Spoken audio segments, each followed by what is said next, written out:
Here are 7 secrets to investing in apartments, even in this down economy. Look, it's no secret that money is not flowing exactly like it has been for the last 5 years. So how do you become a successful apartment operator and make good, strong investment decisions? Number 1, you gotta focus on strong fundamentals. That means pick properties that are in desirable areas with a strong demand for rental units, not just housing in the area. Make sure that you're close to amenities and transportation. Make sure that there's a diverse group of jobs in the city you're buying in. Solid fundamentals will ensure that you have a higher likelihood of weathering any down conditions or downturns in the economy or unforeseen things that might happen. 2, cash reserves and cash flow is key in these next years. Look, cash reserves means a giant pile of money that you're not using for anything, but it's ready and there for a rainy day or in case you need it for something on site or something that changes in your debt maybe. And cash flow. That means your income minus your expenses is left over with cash flow. That's money you can distribute to your investors or you can keep on hand and add to your cash reserves to make sure that you're in a stable financial place. 3, make sure you're using conservative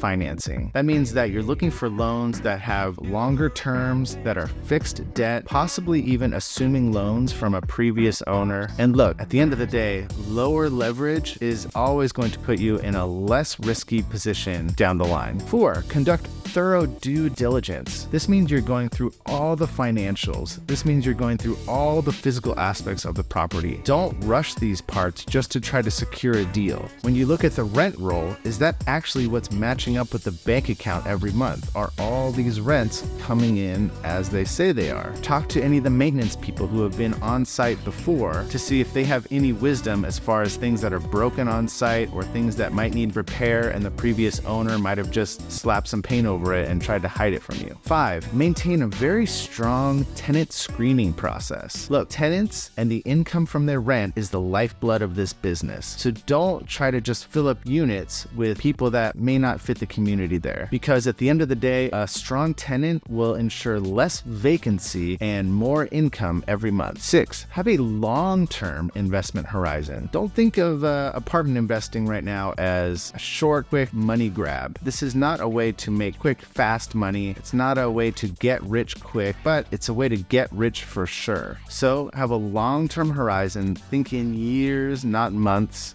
And remember that these market cycles go up and they go down, but real estate over the long term has always been a great investment. And 7, build relationships with local professionals. That means local property management, local vendors. That means local general contractors, local lenders, and get to know the people at the city council, anyone that you can meet that has any influence or power over the area where you're investing. Because these professionals can give incredibly valuable insights onto what's happening in that community that your property is in and what's coming down the road. And if you ever get into trouble, they can certainly help when you need the favor taken care of. My name's Chris Collins. I pay attention to these things on the daily. Over at my website, amitycashflow.com, you can learn more about investing in apartments with us. Talk to you more tomorrow about investing in real estate.